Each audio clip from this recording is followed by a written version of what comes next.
Dans l'épisode précédent, un tournant décisif dans l'histoire de l'Égée s'est manifesté. Les grandes civilisations grecques insulaires, minoennes et cycladiques, se sont effondrées, victimes à la fois de leurs propres limites structurelles et de l'émergence d'un monde de plus en plus belliqueux. Et dans ce vide laissé, une nouvelle force émerge, la civilisation mycénienne. Partie du continent grec, elle s'impose peu à peu comme la grande puissance guerrière de ce monde, bien décidée à étendre son influence autant sur mer que sur terre et à dominer la Méditerranée orientale. Mais comment cette suprématie va-t-elle se manifester concrètement ?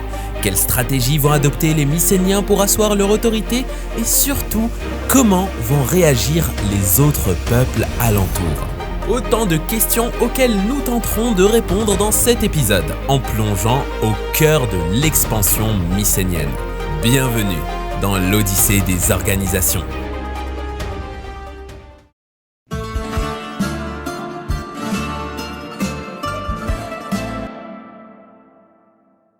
Alors, commençons par crever l'abcès. La première phase de l'expansion mycénienne reste encore aujourd'hui assez obscure, notamment pour ce qu'il s'y déroule sur le continent grec lui-même. Les rares sources reposent essentiellement sur les traces laissées en mer Égée et notamment sur l'île de Crète. Les Mycéniens semblent en effet s'établir à Knossos, dernier palais minoen encore debout à l'issue de l'invasion, et ils semblent y exercer une autorité sur toute l'île. Mais de quel type exactement ? Était-ce une domination directe imposée par un État organisé ou plutôt une prise de pouvoir par des mercenaires ? Peut-être même une alliance ambiguë. Rien n'est certain.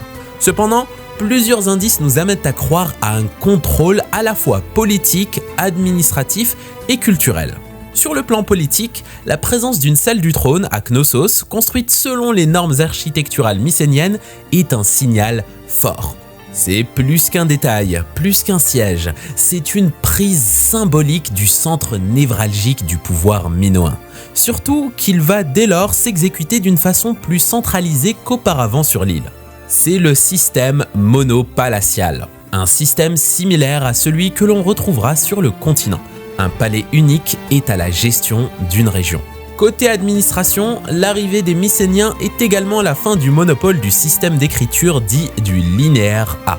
On retrouve maintenant aussi des tablettes rédigées en linéaire B, une version du linéaire A adaptée à la langue grecque. Preuve d'un contrôle des Mycéniens jusqu'au niveau administratif et d'une volonté de domination commerciale. Enfin, sur le plan culturel, les signes de la présence mycénienne sont sans appel. L'esthétique change radicalement.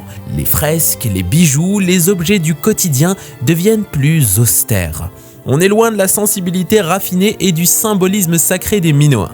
Si vous avez suivi notre série sur la Crète, vous vous souvenez de l'importance accordée à la nature, à la féminité, au sacré. Eh bien, ici, c'est tout l'inverse. La nature n'est plus vénérée, elle est dominée. Et au centre de tout ça, ce n'est plus la déesse, mais le guerrier, à l'image des tombes mycéniennes retrouvées de cette période en Crète. Ce qui est fascinant, c'est que certains de ces signes apparaissent dès la période précédente.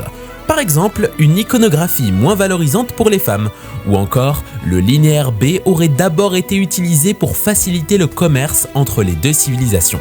On estime là une influence souterraine, discrète, mais bien réelle.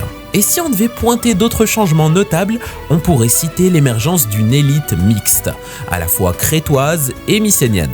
Ce mélange ne donne pas une simple colonie mycénienne. Non, il donne naissance à une culture à part entière, créto-mycénienne, originale, hybride et totalement unique dans le paysage égéen. Cerise sur le gâteau, certains chercheurs avancent même l'hypothèse que l'un des dirigeants de l'île de la période, l'un de ses rois, aurait inspiré la figure légendaire du roi Minos. Pourquoi pas ? Après tout, on sait combien la réalité et le mythe peuvent s'entrelacer dans les mythes et légendes. Malgré tout ça, malgré cette empreinte continentale très forte, la Crète conserve son identité. Elle reste un acteur majeur, un centre économique actif et surtout un foyer artistique de tout premier plan. à tel point que Knossos devient l'un des plus grands centres de création artistique du monde mycénien. Son savoir-faire en termes de fresques sera même repris par les futurs palais mycéniens et notamment au niveau de leur salle du trône. Cependant, l'influence des Mycéniens au fil de cette période ne cesse de grandir et finit même par devenir prépondérante. Elle est telle que certaines îles des Cyclades arrêtent en grande partie leur commerce avec la Crète pour se tourner plus vers le continent. Certaines vont jusqu'à adopter l'architecture mycénienne. Et cette influence va si loin que même de grandes civilisations orientales comme les Hittites, les célèbres rivaux anatoliens des Égyptiens, dont on reparlera un jour, commencent à redouter les Mycéniens. De manière générale, on voit bien ce basculement. Dans les Cyclades, dans le Dodécanèse avec notamment l'île de Rhodes, le long de la côte sud de l'Asie mineure ou encore sur l'île de Samos. C'est tout un changement d'influence qui s'opère. Alors, forcément, au début des palais mycéniens, un événement majeur ne surprend plus vraiment. La destruction du palais de Knossos, dont les hypothèses vont d'un dirigeant mycénien pour le contrôle du commerce à une révolte des dépendances du palais. Un tournant brutal qui marque une mycénisation profonde de la Crète, au point que, selon certaines sources, elle devient une province du continent.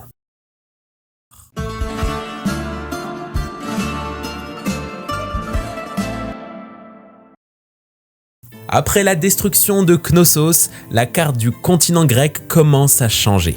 De nouveaux palais apparaissent, peu nombreux mais suffisamment importants pour remodeler l'organisation du pouvoir. Leur architecture souvent homogène et leur implantation stratégique traduisent l'émergence d'un nouveau modèle continental fondé sur la concentration de l'autorité. Ces palais deviennent d'ailleurs rapidement des centres essentiels. On y administre, on y décide, on y organise les ressources, mais leur contrôle n'est pas total. Le commerce, par exemple, ne passe pas exclusivement par eux. Les entrepôts palatiaux restent limités, certaines productions sont modestes et surtout, des marchands indépendants continuent d'agir en marge du système. Tous les palais n'ont d'ailleurs pas le même poids. Mycène impressionne par sa monumentalité et s'impose dans l'imaginaire comme un centre majeur, porté par des figures légendaires comme Agamemnon. Mais d'autres sites comme Thèbes témoignent d'une puissance comparable, notamment par la qualité de leur artisanat et l'ampleur de leurs relations extérieures. Résultat, difficile de parler d'un pouvoir unique. Le monde palatial semble plutôt organisé autour de plusieurs pôles autonomes. Alors, une question s'impose. Comment fonctionnent concrètement ces palais et par quels mécanismes parviennent-ils à structurer et contrôler leur territoire ?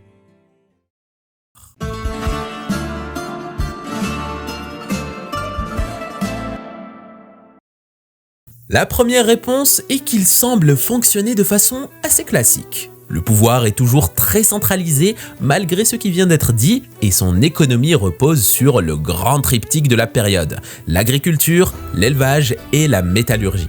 Mais cela n'est que le haut de l'iceberg d'un système bien plus complexe que chez les Minoens. Déjà, si on prend le système d'autorité de cette civilisation, on pense qu'à la tête de chacun des royaumes mycéniens, il devait y avoir une double autorité. Un roi, le Wanax, et son second, le Lawagetas. Le rôle reste assez flou, mais leur fonction est peut-être à la fois militaire et ou religieuse, sans que toutefois leur pouvoir soit comme chez les Hittites et les Égyptiens, considérés de nature divine. À côté de cela, on observe aussi qu'ils dirigent une noblesse en armes, héréditaire, que l'histoire a retenue sous le nom de compagnons, résidant d'ailleurs au palais. L'autorité du roi se serait exercée selon un modèle oriental fondé sur le service en échange de l'eau de terre. Donc, un modèle d'autorité assez nouveau pour le monde grec à l'époque, ce qui, bien évidemment, amène aussi à une nouvelle gestion des activités du triptyque économique. Elles semblent en effet, ici comme dit auparavant, en partie indépendantes d'un contrôle direct des palais qui doit recourir à des mécanismes originaux pour s'en assurer une pleine maîtrise. Pour y parvenir, le territoire est organisé en provinces, elles-mêmes découpées en districts, chacun centré autour d'un chef-lieu. Cette structure crée un cadre permettant d'organiser les activités économiques et de faire intervenir différents acteurs. On distingue d'abord le contrôle palatial, assuré par une administration complexe composée de nombreux fonctionnaires. Chaque palais employait au moins 2000 agents, parmi lesquels le scribe. Son travail ne se limite pas à l'écriture. Il planifie ou aide à planifier la production, que ce soit au niveau des zones du palais ou à l'échelle locale, toute la documentation du royaume remontant au palais. À l'échelle locale, différents fonctionnaires de district soutiennent cette organisation centrale en jouant des rôles variés. Certains supervisent directement une production spécifique pour le compte du palais. D'autres, comme les gouverneurs ou vice-gouverneurs de district, organisent la fiscalité et probablement via des intendants certains aspects de la vie quotidienne.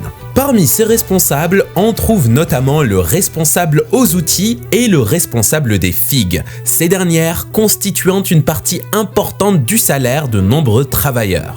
On pourrait croire que ce système puisse fonctionner de façon autonome et simplement, mais il est important de souligner qu'ici, la bureaucratie n'est pas aussi développée que dans les pays orientaux.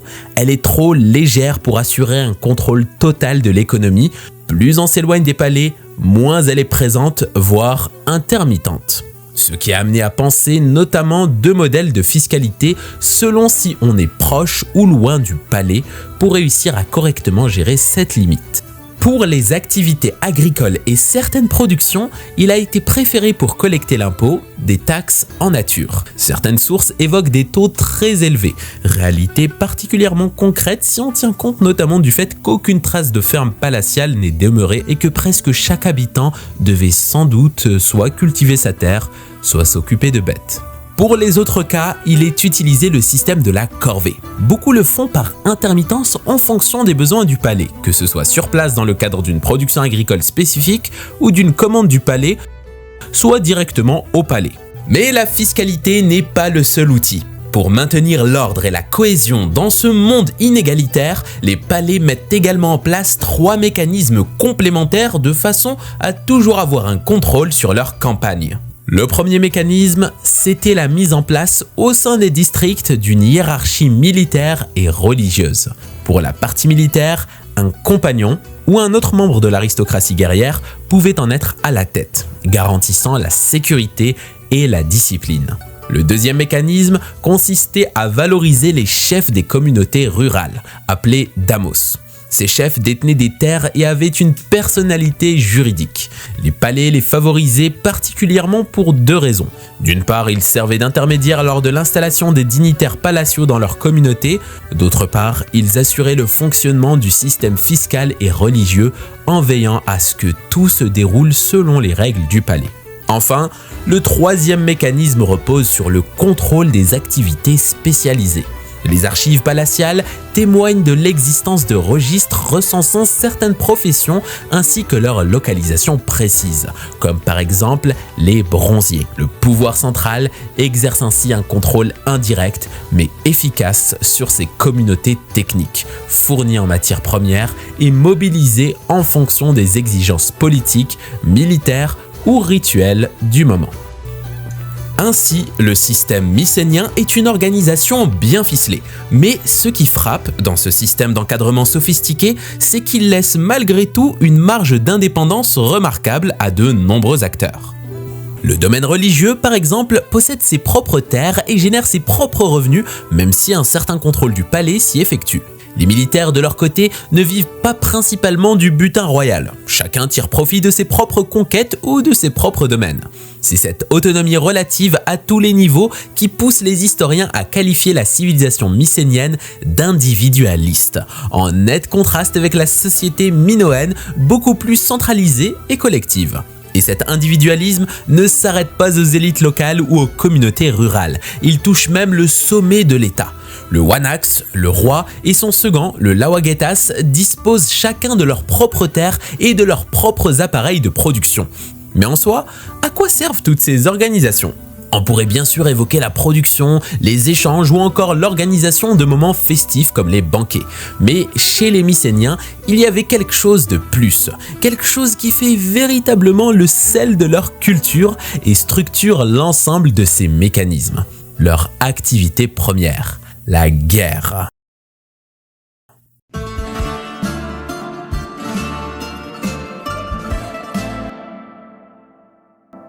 La guerre est pour cette civilisation un point normal. Une activité économique comme une autre avec des petits affrontements, des razzias, des alliances, du mercenariat militaire et bien évidemment des expéditions. L'historien Claude Mossé souligne que c'est grâce à l'organisation des palais mycéniens que les rois pouvaient mobiliser les ressources nécessaires à leur flotte, même si concrètement, on ne sait pas si des batailles navales ont eu lieu à cette époque, tout comme d'ailleurs des batailles de siège usant de la poliorcétique, c'est-à-dire l'art du siège militaire. Mais plus globalement, toute cette organisation, selon des chercheurs comme Françoise Basselès, semble tourner vers la guerre. Les palais mycéniens, comparés à ceux de Crète avec presque aucun ouvrage défensif, sont de véritables citadelles fortifiées, protégées par des murailles cyclopéennes impressionnantes. Sur certains sites comme Pylos, on a même retrouvé les traces d'un véritable programme militaire avec par exemple l'entretien de chars, un système qu'on retrouve également chez les Hittites ou les Égyptiens. À cela s'ajoute la construction de forteresses, la mobilisation de troupes et même la mise en place d'un réseau routier stratégique. Et pourtant, aucun ennemi extérieur clairement identifié ne menace les Mycéniens à cette époque. Cela laisse penser que la guerre se joue surtout entre royaumes dans un cadre de rivalités internes. D'ailleurs, plusieurs sites archéologiques montrent des traces de destruction suivies de reconstruction, signe probable de conflits locaux répétés. Même l'art de cette période respire cette ambiance guerrière. Pas forcément des grandes batailles épiques représentées, mais des duels, des armes brandies, des scènes de violence, de chasse ou de domination militaire qui exaltent la force et la puissance. Et l'économie elle-même repose sur ce climat belliqueux. L'esclavage, par exemple, émerge très probablement avec les prisonniers de guerre. Et pour certains historiens, les esclaves constituent même la plus grande richesse de la société mycénienne, d'où l'importance de la guerre. Ainsi, la guerre est au cœur de cette civilisation, mais elle ne se résume pas qu'à cela. Elle a aussi prospéré à travers d'autres aspects qui ont tout autant fait sa renommée.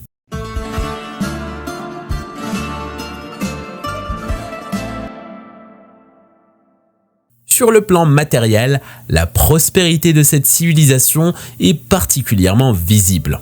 D'abord, au niveau des palais où on voit apparaître des innovations architecturales telles les seuils monolithiques. De grandes dalles taillées dans un seul bloc de pierre, utilisées comme passage d'entrée et imposant l'autorité. Pour les morts apparaissent les tombes à chambre, des sépultures creusées dans la roche ou construites avec une pièce funéraire accessible par un couloir. Un modèle adopté à ce moment-là, y compris par les Minoens eux-mêmes, très loin de leur modèle de tombe collective. Alors, attention, cette prospérité matérielle ne se limite pas à l'architecture.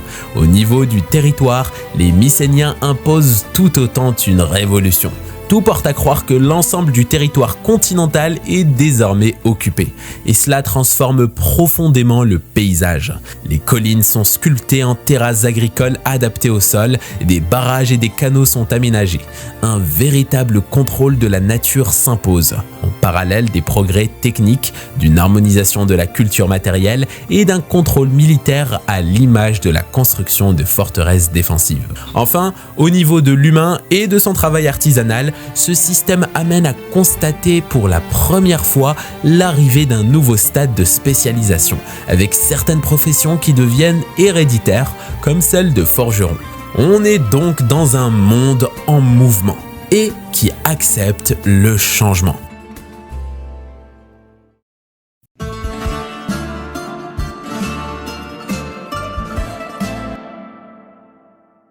D'ailleurs, cela n'est pas que matériel. On observe aussi un renouveau spirituel au niveau du culte. Cela est partiellement visible à travers l'apparition de petits temples, des édifices qu'on retrouve aussi dans les Cyclades. Ceci montre des détails assez particuliers. On note par exemple, par la présence de banquettes en leur sein, un rôle particulier maintenant de la nourriture dans les rituels religieux. Puis, il y a aussi leur lieu de présence qui interroge, avec des temples en dehors, mais d'autres comme à Mycène attestés à l'intérieur de l'enceinte palatiale. Il est peut-être d'ailleurs le seul, ce qui interroge sur le rôle du religieux et de Mycène. Après, certains chercheurs pensent que le mégaron des palais, la grande salle du trône, a pu lui aussi avoir une fonction culturelle, ce qui complexifie toujours plus la question. Concernant le personnel religieux, le sanctuaire de Spagian, le sanctuaire le plus documenté, nous montre qu'on est dans une certaine continuité avec les Minoens. Les femmes y occupent toujours des fonctions importantes, même si la présence d'hommes semble devenir dans les autres sanctuaires excessivement plus fréquente. Une situation qui va avec la continuité de l'organisation plus masculine des palais mycéniens. Après, ce qui pourrait expliquer l'exception de Spagian est peut-être la présence de la déesse principale Potnia, dite la maîtresse. En parlant de déité, ce que nous révèlent enfin ces sanctuaires est, pour la toute première fois dans les sources, plusieurs dieux emblématiques du futur panthéon grec. Zeus, Héra, Poséidon, Déméter, et même de façon assez surprenante, Dionysos, que l'on aurait pu croire plus tardif. Alors attention, de l'époque on ne les connaît que de nom, donc pas sûr que ce soit obligatoirement les mêmes dieux. Mais force est de constater qu'il existe encore au sein de la culture européenne et on réussit à créer une culture religieuse qui perdure depuis des millénaires. Ainsi se manifeste la grandeur de la civilisation mycénienne, autant techniquement que moralement. Mais au final, on peut se demander ce que tout cela a apporté sur le plan extérieur, en dehors des conflits et de la guerre. En tout cas, pas un prétendu impérialisme présupposant celui d'Athènes quelques siècles plus tard.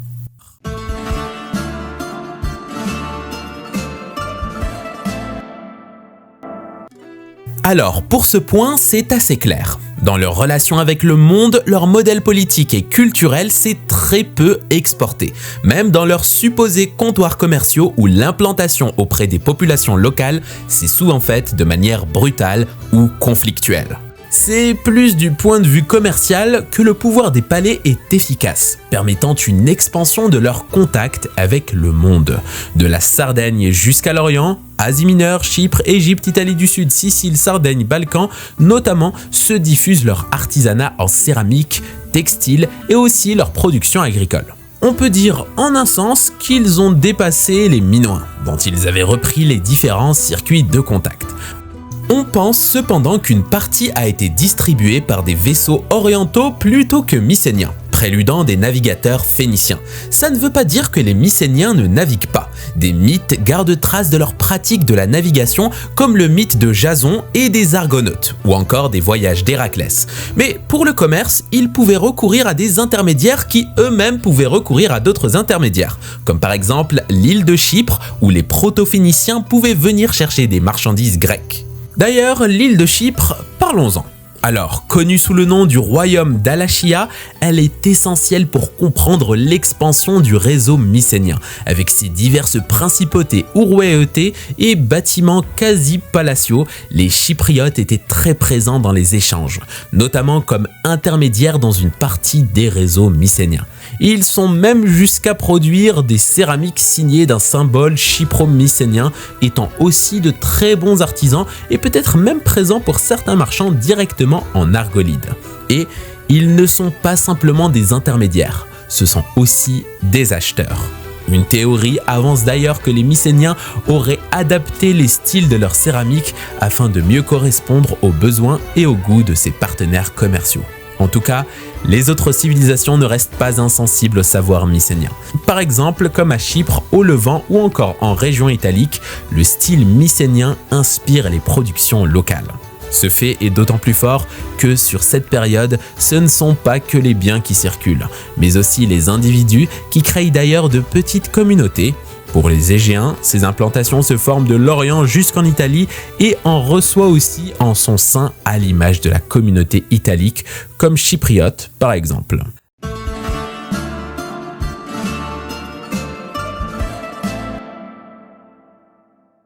Côté diplomatique, le bilan est moins connu et semble pour ce qu'il est moins glorieux. On y voit des tentatives avec notamment les civilisations hittites et égyptiennes.